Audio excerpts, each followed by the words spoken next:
Thank you. Yeah, it's a tough one coming on before lunch. I'll try not to keep you too long because I know I'm competing with some amazing smells coming out of the kitchen.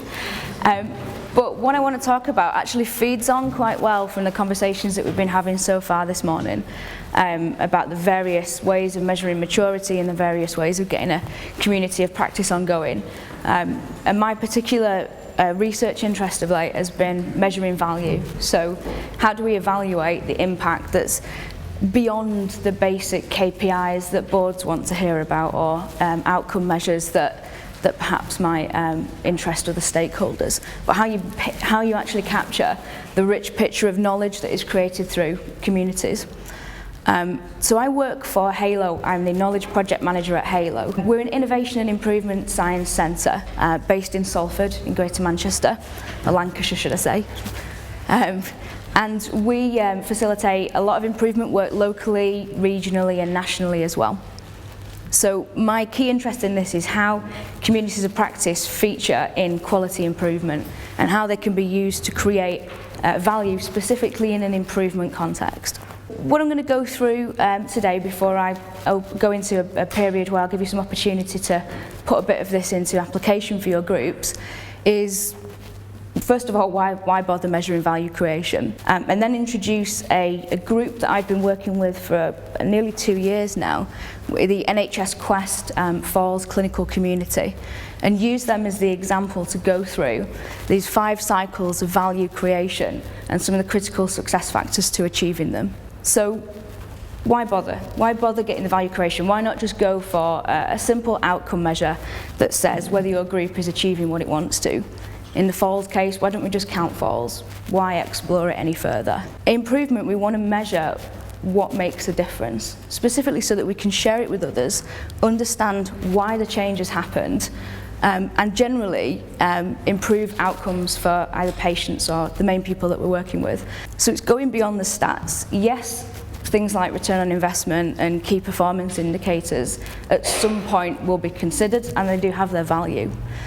But if we go beyond the stats, we can track improvement, we can help collate the learning that we've had, the journey that we've had, so we can package it and we can share it with others like I am today, and we can get the message out and help others improve more.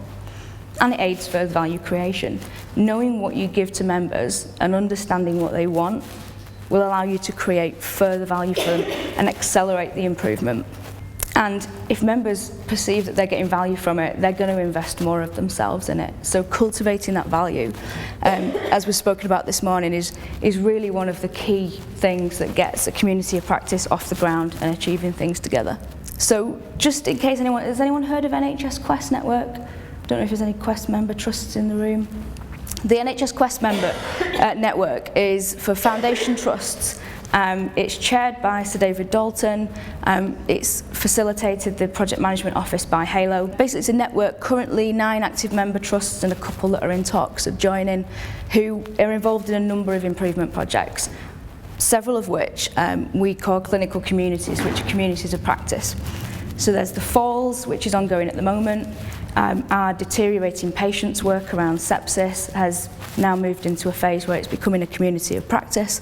We had new ones starting in medication safety and theatre safety culture this year. So it's a key element of improvement work through NHS Quest, which has a few. That's the driver diagram for it, so you can see that improvement programmes, building capability, leadership, communities of practice really tie all of those elements together.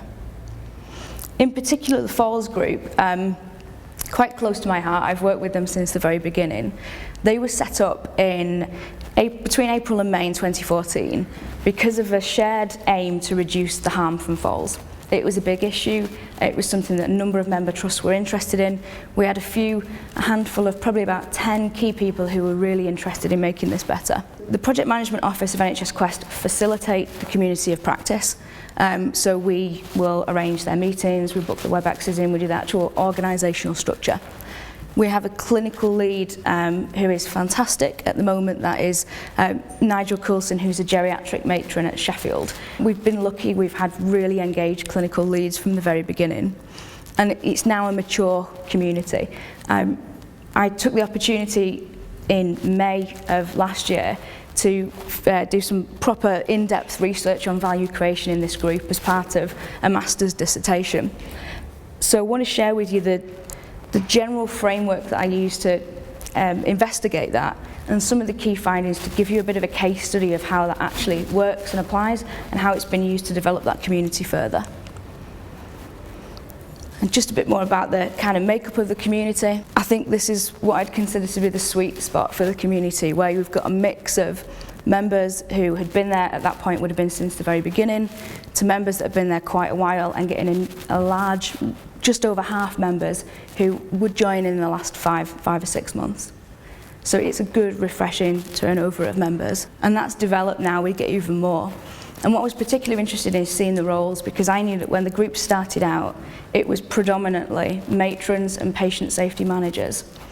And it's encouraging to see that over time, it's developed so that we're now seeing many more frontline members of staff join. It's not necessarily that the more senior staff are moving away, but they're just becoming a smaller element as the other staff feel more empowered to get involved in the learning themselves, rather than waiting for it to filter down through networks. And that is critical to the way that a community of practice works. So Lave and Wenger in 1991 wrote quite a seminal work on legitimate peripheral participation, which is the learning theory that underpins a community of practice and how it works. And that is that you come in as a bit of an outsider with some content knowledge, and through interaction and development with other people with a passion and a knowledge in that area, you will increase your own knowledge. You will move from the peripheries into expertise, and it accelerates that as a process.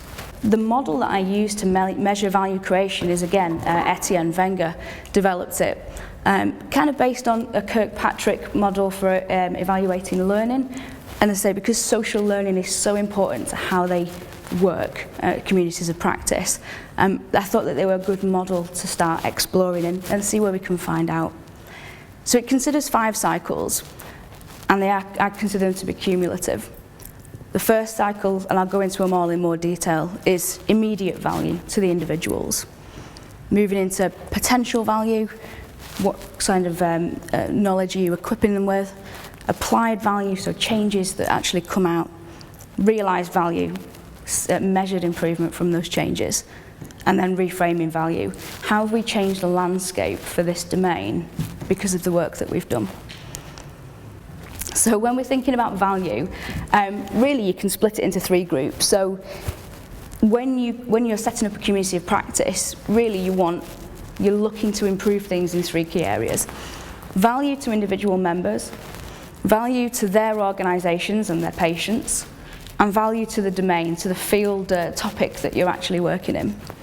So value to individual members might be increasing their own skill set, professional development, a happiness sense of belonging within a group, some assistance and support. And that always comes across quite strongly as people feel very encouraged by having a support network. The organisations tend to be interested in getting people involved because they see that empowered and informed staff will enable them to have a bit more leverage and knowledge capital themselves, and the improved patient outcomes are always the key. And the value to the domain, so the field in which it specialises in, so in my case, falls. We want new innovations, new developments and ways of working that can help, eventually, everybody in that field. So I'll go through these cycles, give you a bit of an example for each one, and then at the end I'll give you some time to think about your communities of practice or your intended communities of practice in light of these values, and give you an opportunity to either assess where you are at the moment or plan for where you want to be around these areas. So cycle 1, the first sort of the baby step cycle, is the immediate value. So these are the activities and interactions that people enjoy. The enjoyment of being part of it, the enjoyment of supporting it. It applies mostly to individuals, so looking back to that individual organisation's domain. And you can find out a bit about immediate value through indicators such as mostly subjective ones, like looking at your member satisfaction, to member confidence, their enjoyment, even something as soft and intangible as how does the room feel? Is there energy? What's it like today? So we had It's just I thought I'd put a picture on each one. So these are just the groups. We give them storyboard sessions to structure a bit of talking about the work that they've done, and they love that. So it gives them something to focus on, but we just let them talk to each other, and they get a lot of, there's been some big good working relationships and friendships that have come out of the group as well from that. So when I looked at it for the Falls group, I found that evidence of this immediate value in generally positive satisfaction scores, the terminology that they were using, the language. There was a lot of we're getting this, we're getting that. So it was a collective terms that they were using. And they really liked having a safe and dedicated space to work on this issue in a shared background, shared clinical environment. And often we gave them a day away from everything. So we didn't do it at their place of work, but give them a set space to do that. And some of the common benefits that we got from this were that they enjoyed hearing new ideas, not feeling isolated, having someone who understood where they were coming from to talk to about challenges. These are some quotes from interviews about how it's given them direction and how it's refreshed them. It's given, one of them said, it's given me the drive and ammunition to put changes in place, and that is what we really want to see from these communities. And it leads us then to potential value. So this is considered about knowledge capital. So what new knowledge, how are you equipping people and personally developing their knowledge set, their professional skill set and personal skill sets through their being part of your community? So they break down knowledge capital into personal assets. So, what new knowledge am I getting out of this? Relationships and connections, which can be social or they can be work functional. What new resources are you giving them? What new platforms of sharing? And then collective intangible assets, and they call this reputational capital. So being part of this group, it gives the notion to other management, to the trust, etc., that I really care about this issue. So some of the indicators that I looked at for that were both qualitative and quantitative. So again, we went for feedback. I asked them about the knowledge increase that they felt they'd had as part of the group, what knowledge areas they had particularly increased in, and then some of the things that could be counted, so the number and usage stats of the sources that were shared online, attendance, and some of the social things like the WebEx. And thankfully, all of them said that they had increased their knowledge around falls and falls prevention, which is the core. However, there were some really interesting things that came out that I didn't expect. And that was that we essentially, as a quality improvement group facilitating a community of practice around falls, we wanted them to become equipped with new knowledge around falls prevention and preferably some about quality improvement. What we actually found was that they felt considerably empowered around falls, quality improvement, managing variance, process mapping, risk management, management skills, and a lot of these ones about management methods and skills were coming from more junior members. So that's suggesting that they're actually getting some really good professional development outside of the domain from the activities of the group. And they found that they were particularly valuable. I asked them, how valuable do you think that these particular resources that we have had? I've actually got copies of the questionnaire that I used if anyone would like to see that at the end. So applied value looks specifically at what changes in practice have occurred as a direct result of those members' involvement in your community. It's beneficial to, and it shows value to the organisations, the individuals, the domain. And you can look at things like surveys, you could do an audit, you could look at member feedback and formal sharing, any sort of storyboard session or reports that they fill in for you. Case studies, observations, ethnography. And we found that there were 17 interventions. Bearing in mind the community had been going on for 12 months, there were 17 unique interventions that have been applied as a direct result of members' involvement in this group. So there was considerable applied value. The picture here is a falls board. There was one trust that had a falls board. By now, all trusts have a falls board, and they had a 4-week.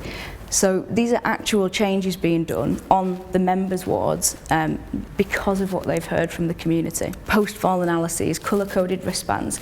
There are now several trusts doing this off one person's idea. it spread and accelerated it so fast compared to how it would have done if the network hadn't been in place. So, I think this is the one where the boards are interested in, if I'm honest. This is the boring one. Realised value. The actual outcome of your actions together. And it is important. I know it's the stats element.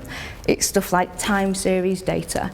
So what value are you hoping to achieve as an outcome? In this case, we wanted to reduce the harm from falls. So we tracked that over time. That is the ultimate measure of value that the stakeholders were interested in. And as you can see, from the point where the community formed, there was a shift down in the trend, a considerable shift down. And aside from June, which we think is a data control issue, they have remained under within the control limits for falls. This is prolonged improvement. And these are all collected from members' wards, so these aren't the whole trusts, these are specifically areas that have been impacted by our members. Some of the individual members have put a note on the bottom following that, so this is information from last month. They're seeing some absolutely fantastic results now as part of the community. So our community members from the Homerton, they've reduced their bathroom falls to 1 in every 4 months. When we started, toilet falls was considered by everyone as a wicked problem that couldn't be solved. We're now solving it. Western Sussex, nearly 60% reduction in their falls and harm in wards that have our members on. And Royal Surrey, a brilliant 0 falls, completely 0 falls in the members' ward. So when we started, these were things that people didn't think could happen, if I'm honest with you. And these are things that they've said have happened because of their involvement with the group. So finally, you have reframing value, and I think that this one is critical, really, for the longevity of the improvements that you're making. What is it that your group has created that is going to be sustained? How have you changed your members? How have you changed the domain, individuals, organisations and domain, permanently for the better? In our case, that is the new baseline. We have a new understanding of what is possible, what is doable, but it could be measured through case studies, could do publications, we're hoping to publish this soon, interest from others, best practice reviews, and obviously the charts with, you want to show that you can maintain your data over time as well. You may develop new metrics or KPIs as a result of this. You may even be looking at measuring completely new areas based on what you've developed as a group. One of the things that I consider to be a great positive of this is that now we're in the stage where our group is so mature, we're moving it digital only so that we can develop new communities of practice through Quest. They're still maintaining contact with each other. We're still hosting occasional meetups to keep the energy there. But what they've done is they've taken what they've learned and developed their own sub-communities of practice in their hospitals. So again, that's something completely new that's came out of it. The picture there is of Nigel, the Falls Community Clinical Lead. And having a leader like that is really, really beneficial. Here's a picture of him having his head shaved. He sent us a video of that, which unfortunately he has since deleted, of his head shave, which was to raise money for the geriatric ward where he works. And that's sent as a video presented at one of our meetings. That kind of engagement and drive, I'm not shaving my head. I love this community practice, but I'm not shaving my head for them. It's that kind of passion that has really helped make it happen. Subject expertise and credibility is critical. As I say at the start, it was mostly patient safety experts, elderly care matrons. Now other people are growing because of that accepted expertise. I find that getting the right membership mix and dynamics is really important. We've had a couple of, the odd person, you'll always have people that don't get along with everyone, and you have to work that into it, but getting the right mix of roles, the right mix of expertise, the right mix of seniority, particularly not too many that are senior, to really enable the voice of the more junior members. They feel much more empowered to give their ideas and share their knowledge if there's not someone really senior sat in the room with them. Trust in an open environment, massively critical, give someone a safe space to share and they'll be far more likely to do so. Membership engagement and belonging, they all fed back that they really felt like part of a group, they felt like they were the Falls community. Leadership and facilitation, it's interesting because I've seen them together quite a lot. I'd say that although it can be the same person, it's really not the same thing. And the feedback that I've got as well to sort of test that theory was that the facilitation side of things, so the actual management of rooms and bookings and getting everyone together and getting the group connected through email and WebEx, is really critical to their satisfaction about how good it is in terms of the quality and how it's run.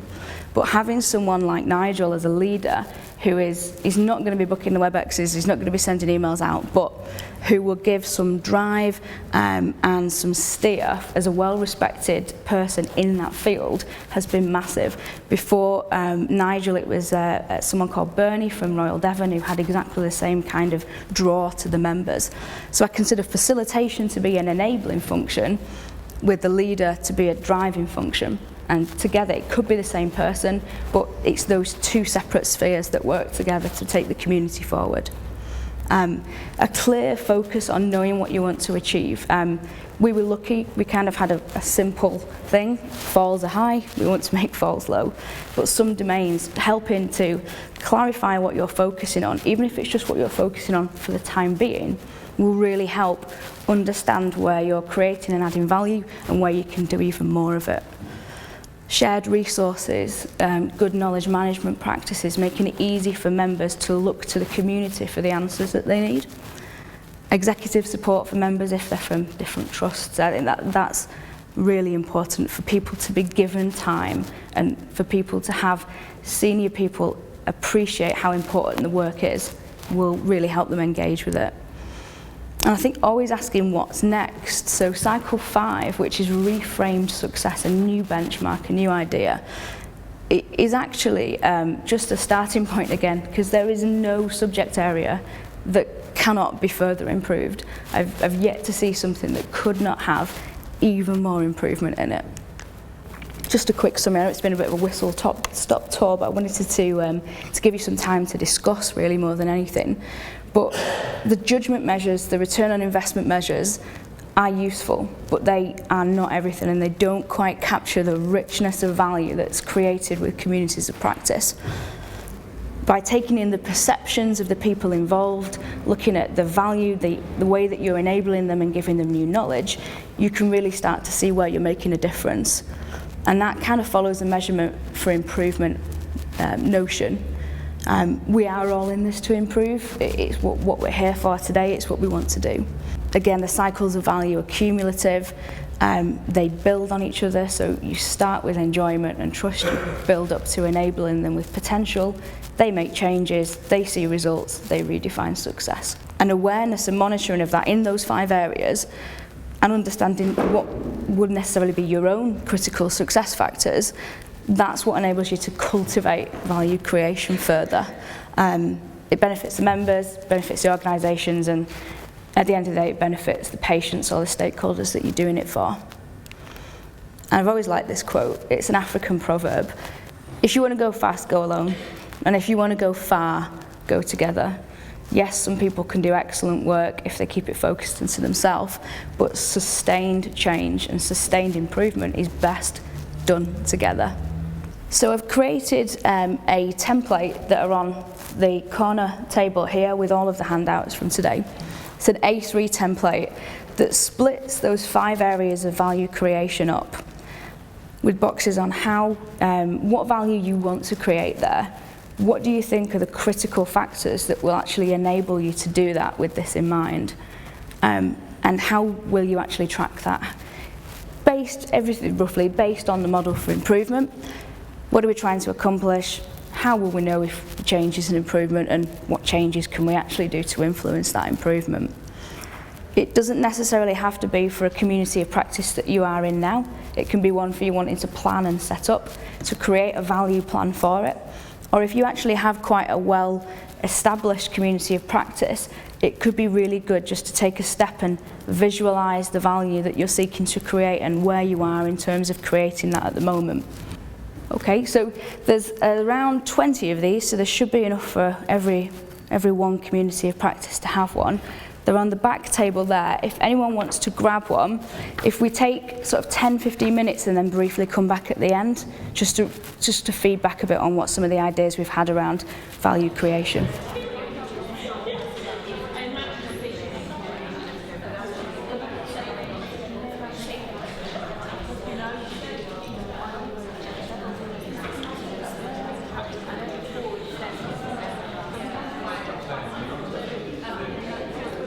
Okay, so capturing that, this table at the front. Nothing really additional for me to add, but it'd be great if we could have a PDF and we could put it on our toolkit website. Yeah, I've got it in PDF. And then they could perhaps do some case studies of how different people are using it. That'd be quite useful. Yeah, that'd be great. I think we're, the Falls community, we've been speaking to NHS IQ about doing a case study about the community as well, so that might fit in as part of that. This next table here. I think for me, our South London community practice are just at the stage where we're thinking about valuation, so this is a really useful framework to come back to. Okay, and this table in the back corner. I think we were just talking about the challenges there are in evidencing your value, and I think we should be aware of that. And sometimes it's quite difficult, you know. But something like Falls is quite tangible, whereas there's a lot of other things that go on in healthcare and caring for some of the poorest people that you can't always value. We should always recognise that, as much as we can. The value to the individual, to the person, in terms of their personal development, and it is hard, it is intangible, and it's hard to capture, and you are relying on subjective and qualitative measures. But what I'm quite keen to do with the example I've given today, that the kind of whole cycle value, is show a whole picture.